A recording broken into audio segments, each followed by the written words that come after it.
ఆంధ్రప్రభకి స్వాగతం. నేను ప్రియా కౌశిక్.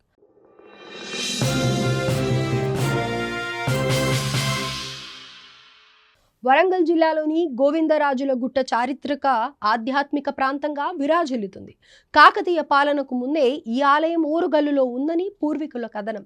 అంటే సుమారు 11వ శతాబ్దంలో చాళుక్య పాలనలో గోవిందరాల గుట్టపై ఈ ఆలయాన్ని నిర్మించారని తెలుస్తోంది.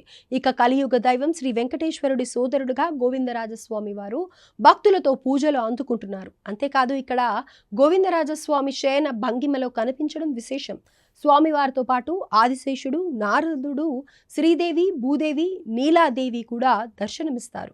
సంతానం లేని భక్తులు స్వామివారిని దర్శించుకుంటే సంతానం కలుగుతుందని నమ్మకం. గోవిందరాజస్వామి స్వయంభుగా వెలిసిన ఆలయం తిరుపతి తరువాత ఇదే కావడం విశేషం.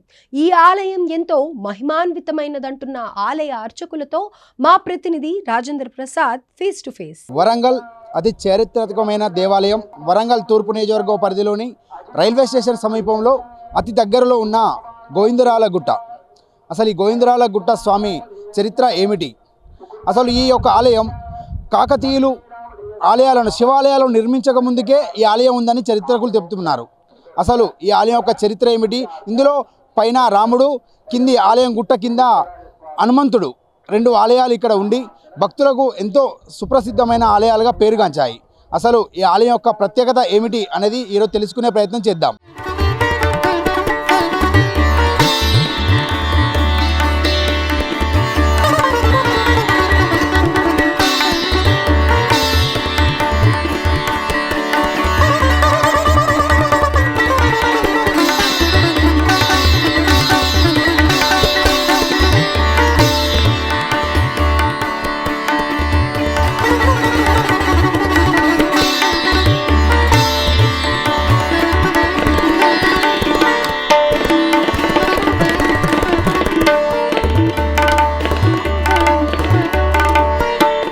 వరంగల్ జిల్లా అతి ప్రాచీనమైన పుణ్యక్షేత్రాలలో గోవిందరాజస్వామి పుణ్యక్షేత్రం ఒకటి.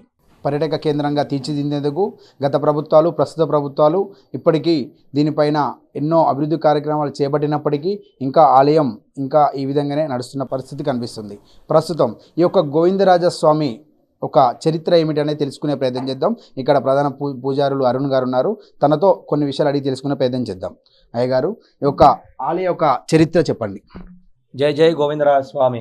కళ్యాణార్థగాత్రాయ కామితార్థప్రదాయినే శ్రీమద్ వెంకటనాథాయ శ్రీనివాసాయ మంగళం. గోవింద సదా ధ్యానం, గోవింద సదా జపం, గోవింద సదా స్నానం, సదా గోవింద నామ సంకీర్తనం అని చెప్తున్నారు. అంటే నామాలలో 1000 నామాలకెల్లా మిక్కిలి ఇష్టమైనటువంటి నామం ఏదయ్యా అంటే గోవిందనామం.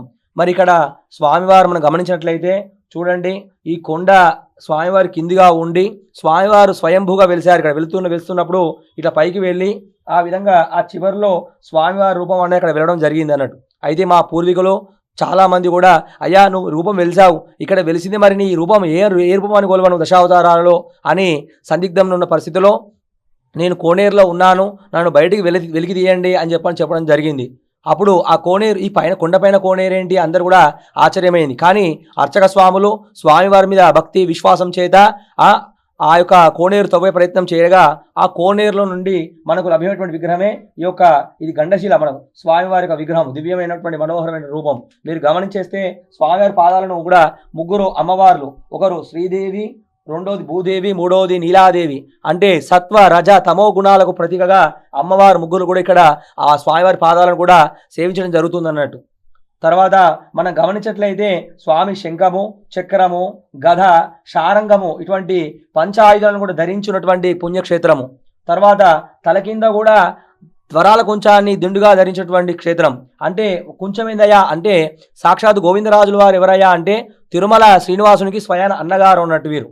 ఆ యొక్క కుబేరునికి మధ్యవర్తిగా శ్రీనివాసునికి మధ్యవర్తిగా ఆయన ఉండి ఆ డబ్బులు ఇచ్చినటువంటి విషయం మీకు అందరూ తెలిసిందే. కలియుగాంతం వరకు కూడా ఆయన కుంచంతో వరాల కొంచెంతో కొలుస్తూ అలసిపోయి అదే కుంచాన్ని తల కింద దిండుగా పెట్టుకొని ఇక్కడ స్వామివారు సేద తీరారని మనకు పురాణాలు చెప్తున్నది అన్నట్టు. కాకతీయుల కాలం కంటే ముందు నుంచే ఈ ఆలయం మనకు ఉండడం ఇక్కడ గమనార్హం. అయితే మనం చూసినట్లయితే స్వామివారు కూడా పాన్పుగా, ఆదిశేషుడు సాక్షాత్తు పాన్పుగా మారిపోయడం జరిగింది.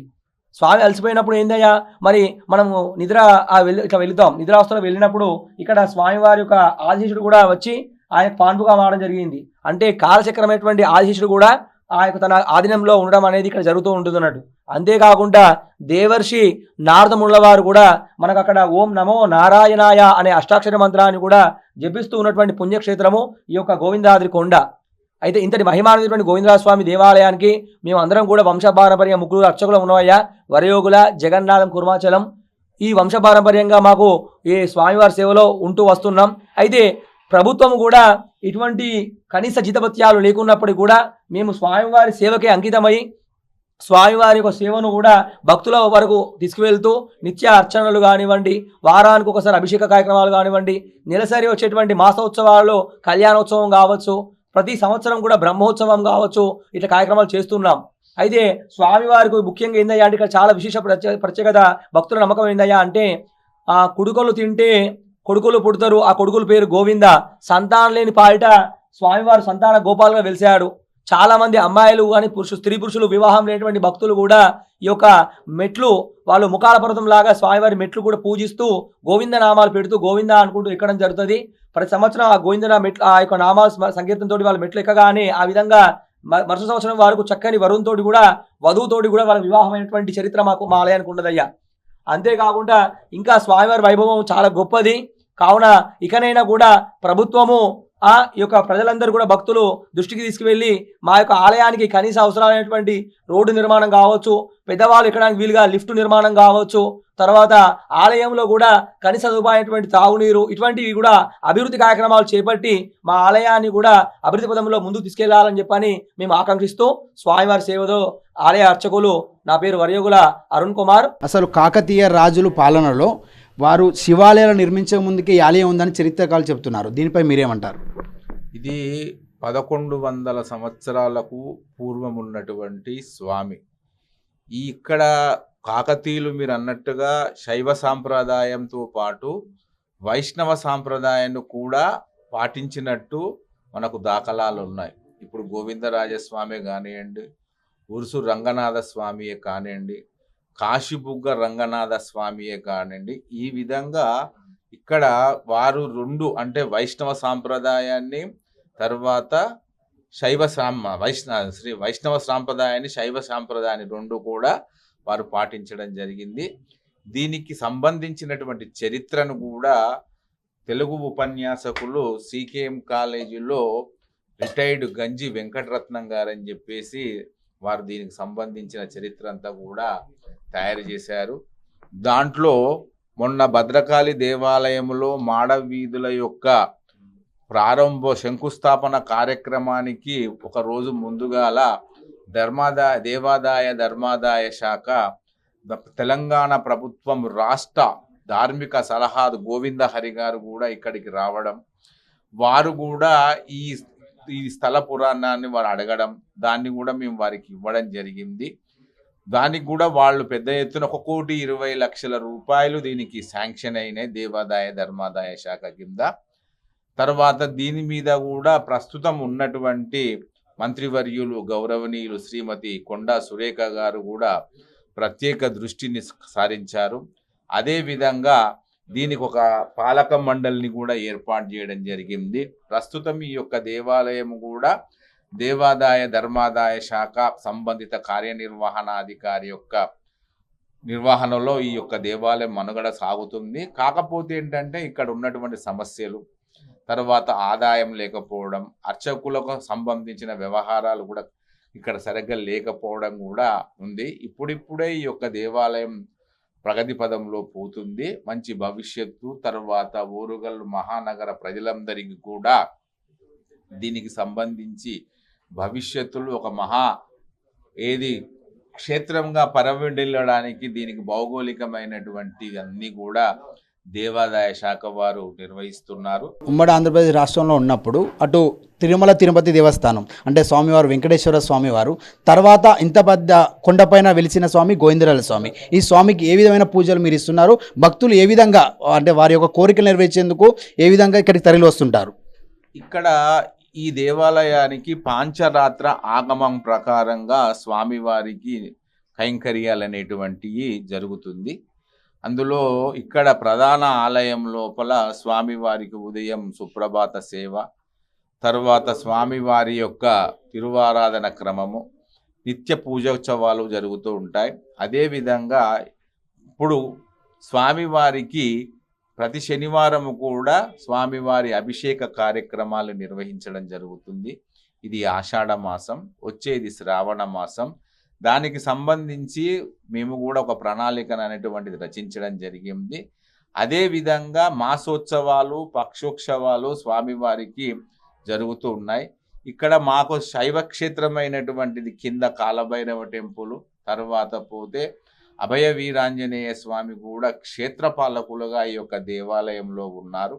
ప్రతి మాసము లోపల కూడా స్వామివారికి వైష్ణవ సాంప్రదాయ ప్రకారంగా ఆగమ పద్ధతిగా, అంటే పాంచరాత్ర ఆగమ పద్ధతిగా కార్యక్రమాలు అన్నటువంటి నిర్వహిస్తున్నాం. ఏది ఏమైనా ఆంధ్ర తెలంగాణ రాష్ట్రంలో, ఆంధ్రాలో చూసుకుంటే మనకు తిరుమల తిరుపతి దేవస్థానం, అక్కడికి వెళ్ళలేని మన వరంగల్ నగర ప్రజల కోసము వారి యొక్క మొక్కులు తీర్చేందుకు ఈ ఆలయానికి వచ్చి ఎక్కువ భక్తులు దర్శించుకుంటారని ఈ యొక్క అర్చకులు తెలుపుతున్నారు.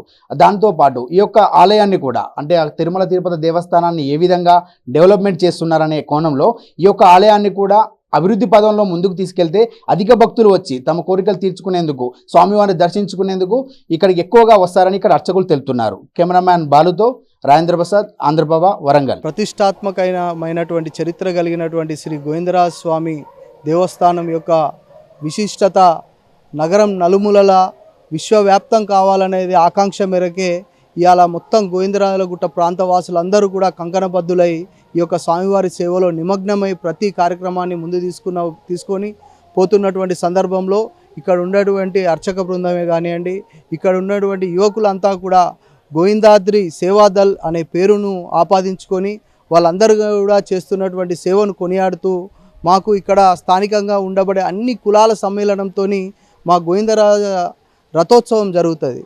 ఈ రథోత్సవము మనకు శ్రీరామనవమి మొత్తం భారతదేశం మొత్తం కూడా శ్రీరామనవమి వేడుకలు అయినప్పుడు మా గోవిందరాజ స్వామి గుట్ట మీద గోవిందరాజుల స్వామి కళ్యాణం జరుగుతుంది. తిరు కళ్యాణం జరిగిన తర్వాత వారం రోజులకు పౌర్ణమి నాడు మాకు ఇక్కడ గుట్ట చుట్టూ మొత్తం కూడా ఎడ్ల బండ్లు తిరుగుతాయి. అది ఆనవాయితీగా కొన్ని శతాబ్దాల కాలంగా వస్తున్నది. దీనికి ఒక చరిత్ర ఉన్నది. ఈ యొక్క దేవస్థానము స్వామివారి అభిషేకించినటువంటి నీళ్లు ఒకసారి ప్లేగు వ్యాధి వచ్చినప్పుడు ఇదంతా కూడా నగర ప్రజలందరూ కూడా ఇబ్బందులకు గురవుతుంటే ఆ యొక్క నగరాన్ని మొత్తం కూడా గోవిందరాజ స్వామి సాక్షాత్గా వారు ప్రత్యక్షంగా ఈ యొక్క రథోత్సవం పైన తిరుగుతుండు. మొత్తం కూడా ఎక్కడ కూడా మాడవీధుల్లో రథయాత్ర అవుతుంది. ఏ దేవస్థానానికైనా ఏ పుణ్యక్షేత్రంలో అయినా కూడా మాడవీధులలో ఈ యొక్క రథోత్సవాలు అయితే, మనకు ఇక్కడ గోవిందరాజ స్వామికి ఉన్నటువంటి ప్రతిష్ట ఏంటంటే పురవీధుల గుండా జనాలు నివసించే యొక్క గల్లీలలో వాడల 5 రోజులు రథోత్సవం ముగించుకొని అప్పుడు ఉండేటువంటి ఈ రథోత్సవం జరుగుతుండగా అభిషేకించిన నీళ్లు ప్రజలపైన వాళ్ళ ఇండ్ల ముంగడ పోసుకుంటూ పోతే అప్పుడు సుభిక్షంగా ప్రజలందరూ ఉన్నారనే నానుడి ఎప్పటి నుంచో ఉన్నది. అదేవిధంగా ఇప్పుడు ముదిరాజు రథసారథులు అందరూ కూడా ఈ ముదిరాజు రథసారథులు అయి ఉండి రథాన్ని 5 రోజులు వాళ్ళ పని పాట ప్రతి ఒక్కటి కూడా బంద్ చేసుకొని ఒక కట్టడి మీద స్వామివారి సేవలో ఈ రథోత్సవాన్ని ముందుండి నడిపిస్తారు. దానికి అన్ని కులాలు కూడా ఈ గోవిందరాజ స్వామి ప్రాంగణంలో ఉన్నటువంటి అన్ని కులాలు, అంటే మున్నూరు కాపులు తాళ్ళు ఆ యొక్క బండి కట్టేటువంటి, రథానికి కట్టేటువంటి, గుంజేటువంటి తాళ్ళని తీసుకొస్తారు. ఇక్కడ ఉండేటువంటి రజకులు ఆ యొక్క దిష్టి కుంభం పోస్తారు. మన కుమ్మరి వాళ్ళు కుండలు తెస్తారు, వాళ్ళు వంట చేస్తారు. అలాగే మా దగ్గర ఉన్నటువంటి దళిత సోదరులు డప్పు సప్పులతోని స్వామివారికి స్వాగతం చెప్తారు. అలాగే ఇక్కడ ఉన్నటువంటి ప్రతి ఒక్కరు కూడా గౌన్ల వాళ్ళు కానీ ప్రతి ఒక్కరు కూడా అందరి యొక్క సమ్మేళనంతోనే ఈ యొక్క ఆర్యవేశ్యాల వాడలు ఏదైతే పిన్నవారి బజార్ ఉందో, దుర్గేశ్వర స్వామి ఆలయము, పిన్నవారి బజారు, ఎల్లం బజారు, సత్య హాస్పిటల్ లైను, గౌన్లవారి వీధి, పాత బొడ్రాయి, కొత్త బొడ్రాయి, గిరిమాయిపేట బొడ్రాయి కలుపుకొని ఈడ ముదిరాజుల వీధుల గుండగా మళ్ళా రథోత్సవం 5 రోజుల పాటు అంగరంగ వైభవంగా సాగుతుందని చెప్పేసి కూడా మీకు ఈ యొక్క కార్యక్రమం ముఖంగా మీకు తెలియజేస్తున్నాను. ఎందుకనంటే ఈ అందరూ ప్రత్యక్షంగా స్వామివారు అందరూ చాలామందికి ఎంతో నిరుపేదలు ఉండేటువంటి నగరం ఈ యొక్క వరంగల్ నగరం. చాలామంది గుట్ట ప్రాంతానికి రాలేరు, స్వామివారి పూజలో పాల్గొనలేరనే స్వామివారు ఏడాదికి ఒక 5 రోజులు ప్రజల దగ్గరికే స్వామివారు ప్రత్యక్షంగా వచ్చి అందరికీ ఆశీర్వాదం ఇస్తారని చెప్పేసి కూడా ఎంతో ఘనకీర్తి మన గోవిందరాజ స్వామి దేవస్థానానికి ఉన్నది. ఈ స్థానికంగా నేను కూడా కార్పొరేటర్ అయినందుకు వచ్చిన కాడ నుంచి ఇక్కడ మా మహిళలందరికీ గోవిందరాజ స్వామి గుట్ట ప్రాంగణంలోనే ఓ కోనేరు కింద ఏర్పాటు చేసుకొని బతుకమ్మ ఆటను కూడా పెట్టి వేలాది మంది మహిళలతో ఇక్కడ బతుకమ్మ ఆటను కూడా ఆడిపిస్తున్నాము. అట్లనే చిన్న చిన్న కార్యక్రమాలతోని ప్రతి ఒక్కరు కూడా ముందుకొచ్చి ఇక్కడ వాళ్ళ స్థాయికి తగ్గట్టుగా సహాయ సహకారాలు అందిస్తూ ఈ యొక్క దేవస్థానాన్ని ముందుకు తీసుకుపోతున్నారు. కాబట్టి ఇలా ఎండోమెంట్ వాళ్ళు కూడా మనకు ఉన్నటువంటి మంత్రి గారు కూడా ఎంతో హృదయాలతోని మొన్న 10 కోట్ల రూపాయల పనులు పెట్టి ధార్మిక పరిషత్ వాళ్ళందరినీ కూడా ఇక్కడికి పంపించి ఈ యొక్క కార్యక్రమాలన్నింటినీ కూడా ముందుకు తీసుకుపోయే విధంగా శ్రీమతి కొండా సురేఖమ్మ ఈ యొక్క పనులను ముందుకు పెట్టుకొని కూడా తీసుకుపోయేందుకు మేమందరం కూడా మా యొక్క గుట్ట ప్రాంత ప్రజలందరి తరపున వారికి ధన్యవాదాలు తెలియజేస్తున్నాం. నేను చింతాకుల అనిల్ కుమార్, 27వ డివిజన్ కార్పొరేటర్. నా పేరు అంజలి. మేము ఇక్కడ గుట్ట దగ్గరనే ఉంటాం, మా అమ్మమ్మ వాళ్ళు ఇక్కడనే. సో ప్రతి ఇయర్ కంపల్సరీ గుడికి రావడం, మెట్లకి బొట్లు పెట్టుకుంటూ రావడం కంపల్సరీ వస్తాము. అండ్ ప్రతిసారి వచ్చినప్పుడు ఏది మొక్కుకుంటాం అంటే మనస్తృప్తిగా వస్తాము. ఏది మొక్కుకుని కంపల్సరీ జరుగుతుంది. ఆ నమ్మకంతో ప్రతిసారి వస్తాము ఫ్యామిలీతోని. అది ఏదైనా కానీ కంపల్సరీ ఎట్లా హెల్త్ బాగున్నా లేకున్నా వచ్చి మొక్కుకొని ఆ స్వామిని మంచి కళ్ళారా చూసుకున్నాక వెళ్తే చాలా రిలీఫ్ ఉంటుంది కంపల్సరీ వచ్చినప్పుడు. మా అమ్మమ్మ ఇంకా తను చాలా ఓల్డ్ ఏజ్ అన్నమాట, ఓపిక లేకున్నా కూడా శిల్కం కంపల్సరీ వచ్చి ఇక్కడ మొక్కుకొని ఇక్కడ ధ్వజస్తంభం స్థాపించినప్పటి నుంచి కంపల్సరీ వస్తాం. చాలా బాగా జరుగుతుంది దర్శనం ఇక్కడ. ఎంత రష్ ఉన్నా కానీ యూ విల్ సీ, అంటే కంప్లీట్గా దేవుని కళ్ళారా ఎంతమంది ఉన్నా కానీ ఎంత రష్ ఉన్నా కానీ యూ విల్ సీ కంప్లీట్లీ. చాలా రిలీఫ్ ఉంటుంది. ఇప్పుడు కంపల్సరీ వస్తా అంటాం ఇక్కడ. అండ్ ప్రీవియస్గా మేము ఇక్కడ జాతర జరిగినప్పుడు బొట్లు పెట్టుకుంటూ వచ్చినాం. అప్పుడు కూడా మా మదర్, మా గ్రాండ్ మదర్ అందరం వచ్చి కంపల్సరీ అంటే వీల్ బిలీవ్ అన్నమాట ఇక్కడ ఈ దేవుని కంపల్సరీగా. ఇంత పైకి గుట్ట పైకి వచ్చి దర్శించుకున్న మీ ఫీలింగ్ చాలా రిలీఫ్ ఉంటుంది. అంటే అక్కడ నుంచి వచ్చినప్పుడు అంత హెవీగా ఉంటుంది ఫీలింగ్, బట్ ఆఫ్టర్ ద దర్శనం విల్ ఫీల్ వెరీ రిలీఫ్డ్ అన్నమాట. ఆయనతో అన్నీ చెప్పుకున్నట్టు, సమ్వన్ ఈజ్ లిజనింగ్ మనతో వింటుండ ఆయన గురించి. ఆయనకు చెప్పుకుంటే చాలా ఇప్పుడు ఆయనకు చెప్పుకున్నాం, ఆయన చూసుకుంటాడు అన్నంత రిలీఫ్ ఇస్తాడు అన్నమాట. సో కంపల్సరీ ఎప్పుడైనా కొద్దిగా బాగాలేదు, ఏమైనా ఆలోచనలు వస్తున్నా కూడా కంపల్సరీ ఇక్కడికి వచ్చి ఒకసారి మొక్కుకొని దేవుడా ఇట్లా జరుగుతుంది అని చెప్పుకుంటే ఆయన చూసుకుంటాడు. ఇక సెట్ ఇక ఆయనకు చెప్పుకుంటే చాలా అనిపిస్తుంది. అందుకనే కంపల్సరీ ఆయన ఎట్లున్నా కానీ ఒకసారి ఆయన దగ్గరికి వచ్చి చెప్పుకొని పోతే చాలు. అందుకని మా అమ్మమ్మ కంపల్సరీ శనివారం వచ్చి ఆయన దర్శించుకుంటే చాలు అనిపిస్తుంది. అంజలి ఆనంద్. నా పేరు శోభారాణి. మేము ఇక్కడే వరంగల్ కాశీబుగ్గలో ఉంటాము. ఇక్కడే ఉంటున్నాం ఎండోలో కంచి ఇక్కడికి రావడం ఇదే ఫస్ట్ టైము. ఇన్ని మెట్లు ఎక్కి పైకి వచ్చి దేవుడి దర్శనం చేసుకోవడం చాలా హ్యాపీగా ఉంది. దేవుడికి అయ్యగారులు కూడా చాలా చక్కగా చేశారు అభిషేకము అర్చన. తిరుపతికి వెళ్ళిన ఫీలింగ్ వచ్చింది, చాలా బాగా అనిపించింది. ఎప్పటికీ ఇలాగే కంటిన్యూ అవుతాం. మాకు దేవుడు వెంకటేశ్వర స్వామి అంటే మేము అసలు వెంకటేశ్వర స్వామి భక్తులమే. ఈ మధ్యలో మేము తిరుపతికి వెళ్ళేది కూడా ఉంది. తిరుపతి వెళ్ళే ముందు ఇక్కడ దర్శనం చేసుకోవడం చాలా హ్యాపీగా ఉంది. మా కోరుకున్న కోరికలు నెరవేరితే ప్రతిసారి కూడా ఇలాగే వచ్చి దర్శనం చేసుకుంటాం. గోవిందా గోవిందా అంటే గుట్టకు మేము అంటే ప్రతి సంవత్సరం ఏదో 9 రోజులు మన శ్రీ రామనవమికి ఏదో జాతర ఉంటే వచ్చేవాళ్ళం. చిన్నప్పటి నుంచి మేము అంటే ఇక్కడనే పుట్టి పెరిగినాం కాబట్టి చిన్నప్పటి నుంచి గుట్టను చూసుకుంటా పుట్టి పెరిగిన మీరు ఆడుకున్నాం పాడుకున్నాం. కానీ ఏ రోజు ఇది ఈ స్థాయి కాదు. ఈ గుట్టని ఈ పాటికి ఒక యాదగిరి గుట్ట లెక్క అంత పెద్ద ప్రతిష్టాపన పెద్ద గుట్ట లెక్క మన గవర్నమెంట్ డెవలప్మెంట్ చేయాలి. ఇప్పటిదాకా ఏ డెవలప్మెంట్ లేదు, జీరో డెవలప్మెంట్. ఈ గుట్ట అసలు వరంగల్ ఎవరైనా వరంగల్ దిగుతానంటే స్టేషన్లోకి వెళ్ళి బస్ స్టాండ్లోకి వెళ్ళి ఇంత పక్కన బస్ స్టాండ్కి స్టేషన్కి పక్కన పరిధిలో సంకల ఇంత పెద్ద గుట్ట ఉన్నది. భద్రాచలం గుట్ట పోయి మనం మొక్కులు తీర్చుకుంటాం. కానీ ఇంత మంచి గుట్టని వాళ్ళు డెవలప్ చేయకుండా ఇవాళ ఇక్కడ దర్శనం చేసుకున్న తర్వాతనే 1000 స్తంభాల గుడి కానీ రామప్ప కానీ జాతరకు కానీ ఎవ్వరు మేడారం జాతరకు 2 సంవత్సరాలకు ఒకసారి వచ్చే జాతరకు కూడా ఎవరైనా దర్శనం చేసుకోవడానికి బయట మొత్తం భారతదేశం పబ్లిక్ అంతా వస్తుంది వరంగల్లో మెయిన్ వచ్చినాక తర్వాత ఈ బస్ స్టాండ్ రైల్వే స్టేషన్లో దిగిన తర్వాత వాళ్ళు చేసుకోవాల్సిన దర్శనం ఈ గుట్టది. కానీ ఆ గుట్టకి ఎలాంటి డెవలప్మెంట్ లేకుండా అసలు ఈ గుట్ట ఉన్నదా లేదా అన్నట్లు మనము ఇవాళ అసలు వరంగల్లో ఏ మాత్రం డెవలప్మెంట్ మేము చిన్నప్పటి నుంచి ఒక జాతర ప్రతిసారి రామనవమికి ఒక 9 రోజులు జాతరకు వచ్చి ఈడ దర్శనం చేసుకొని ఏదో ఆడుతూ పాడుతూ వెళ్ళిపోయేటోళ్ళం. కానీ ఇవాళ పెద్దగా పెరిగిన తర్వాత మేము అందరం అనుకుంటాం అసలు ఏంటిది మనకు ఇంత పక్కన ఇంత మంచి గుట్ట, ఇంత పెద్ద ఆలయం, ఇంత గోవిందరాజుల గుట్ట, స్వయంభు దేవుడు ఈయన, ఇంత పెద్ద స్థానాన్ని మనము అసలు ఏ లెక్కలు కూడా లేకుండా చేస్తుంది వాళ్ళ గవర్నమెంట్ రావడం అంటే మేము ఫ్యామిలీతో ఎవ్రీ వీక్ ఇక్కడికి వస్తూ ఉంటాం. కింద ఆంజనేయ స్వామి గుడికే మేము వచ్చి పోతూ ఉంటాం. కానీ ఈ మధ్య వీళ్ళు పైన ప్రతి శనివారం మంగళవారం అట్లా అభిషేకం చేయడం, అవి ఈ 1-2 months నుంచి ఎప్పుడైతే ధ్వజస్తంభం అయితే ఏర్పాటు చేసిండ్రో, ఈ ధ్వజస్తంభం అయితే ఇక్కడ తీసుకొచ్చిండ్రో పైనకి ఒక 3 months అవుతుంది. అప్పటి నుంచి ఇది కొంచెం ప్రతిరోజు పూజలు జరుగుతాయి. లేకపోతే ఏదో అందరూ వచ్చి ఖాళీ ఏదో సందర్శించి పోయేటోళ్ళు. కానీ మంచి ఆలయం, మంచి దేవస్థానం, దీన్ని ఇంకా ప్రసిద్ధి, ఇంకా మంచిగా దీన్ని తీర్చిదిద్దితే వరంగల్కి మంచి పేరు వస్తుంది. ఈ ఆలయానికి కూడా మంచి పవర్ఫుల్ దేవుడు గోవిందరాజ స్వామి, మంచి పవర్ఫుల్ దేవుడు, స్వయంభూ వచ్చినోడు కాబట్టి స్వయంభూ ఎక్కడైనా స్వయంభే, ఇది క్రియేటెడ్ కాదు కాబట్టి ఇలాంటి దేవాలయాన్ని డెవలప్మెంట్ చేస్తే ఇవాళ చాలా మనుషులకు, వాళ్ళ భక్తులకు కోరికలు నెరవేరుస్తాయి. కోరికలు వాళ్ళు వచ్చి మొక్కులు తీర్చుకుంటారు, చాలా జరుగుతాయి. అయితే నా పేరు గోవింద్ సింగ్, వరంగల్ డిస్ట్రిక్ట్ క్రికెట్ కోచ్ని నేను. ఏది ఏమైనా ఆంధ్ర తెలంగాణ రాష్ట్రంలో, ఆంధ్రాలో చూసుకుంటే మనకు తిరుమల తిరుపతి దేవస్థానం, అక్కడికి వెళ్ళలేని మన వరంగల్ నగర ప్రజల కోసము వారి యొక్క మొక్కులు తీర్చేందుకు ఈ ఆలయానికి వచ్చి ఎక్కువ భక్తులు దర్శించుకుంటారని ఈ యొక్క అర్చకులు తెలుపుతున్నారు. దాంతోపాటు ఈ యొక్క ఆలయాన్ని కూడా, అంటే తిరుమల తిరుపతి దేవస్థానాన్ని ఏ విధంగా డెవలప్మెంట్ చేస్తున్నారనే కోణంలో ఈ యొక్క ఆలయాన్ని కూడా అభివృద్ధి పదంలో ముందుకు తీసుకెళ్తే అధిక భక్తులు వచ్చి తమ కోరికలు తీర్చుకునేందుకు, స్వామివారిని దర్శించుకునేందుకు ఇక్కడికి ఎక్కువగా వస్తారని ఇక్కడ అర్చకులు తెలుపుతున్నారు. కెమెరామ్యాన్ బాలుతో రాజేంద్ర ప్రసాద్, ఆంధ్రప్రభ, వరంగల్.